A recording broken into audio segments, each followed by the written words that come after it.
Hello, and welcome back to another episode of Homebrew EDH. This is where I take you through my personal commander decks, how they work, and how they win.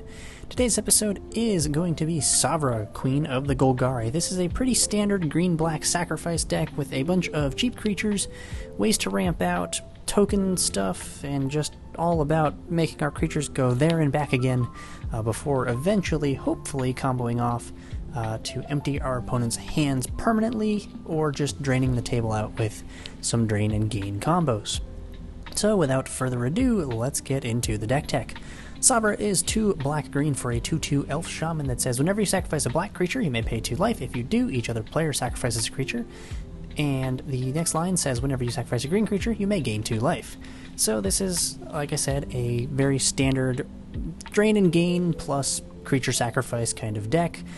We've got a lot of sacrifice type effects. We've got things like Accursed Marauder. We have Blood Artist for the drain and gain, Beledros Witherbloom for both token generation and being able to get more use out of our lands, because that's always good. Carrion Feeder is a free sacrifice outlet.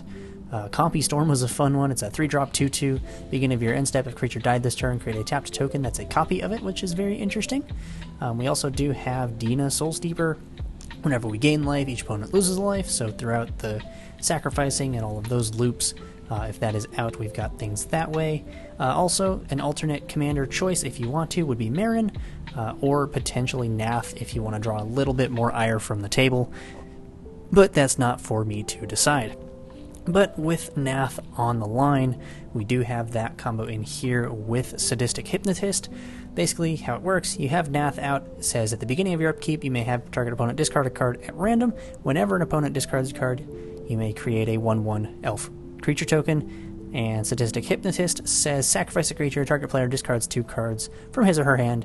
Play this ability only time you could play a sorcery. So you can't do it at instant speed, unfortunately, but you can use the 1/1s that Nath creates to then sacrifice to the Hypnotist, which will then create more 1/1s when they discard, and go kind of off from there, leaving all of your opponents with no cards in hand, which is not the greatest thing for them, but really good for us, considering our lack of protection in this deck. Because we're not in blue, we don't have counter spells, we're not in white, we don't have stacks pieces, we're in black and green, so we're very much a proactive deck. We're just trying to get our thing done.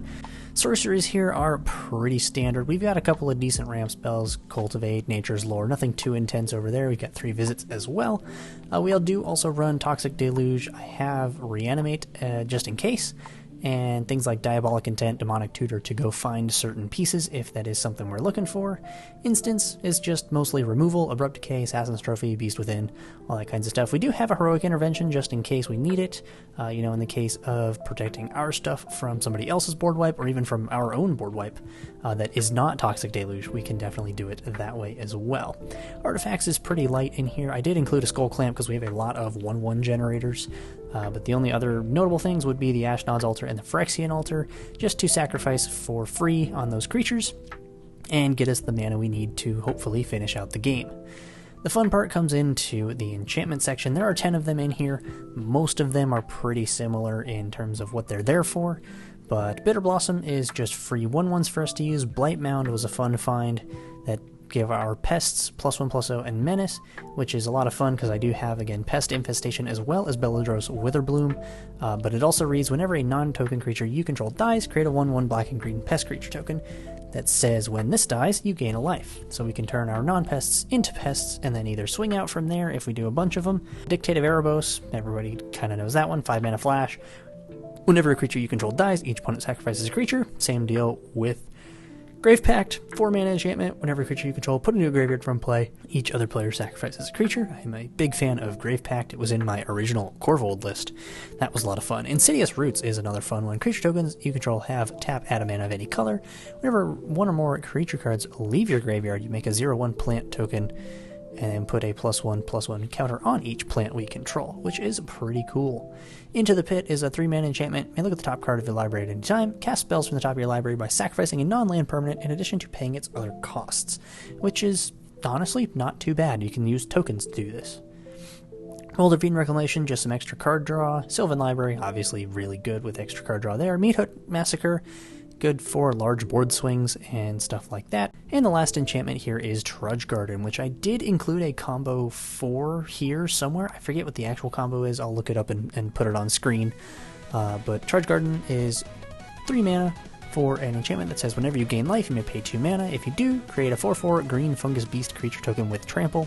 Lands package is pretty standard. We are running Boseiju, Bojuka Bog, Cabal Coffers just in case, as well as Urborg to turn everything else into swamps, Yavimaya to turn everything into forests. That way we're never hurting on our colors and we can get everything out on curve.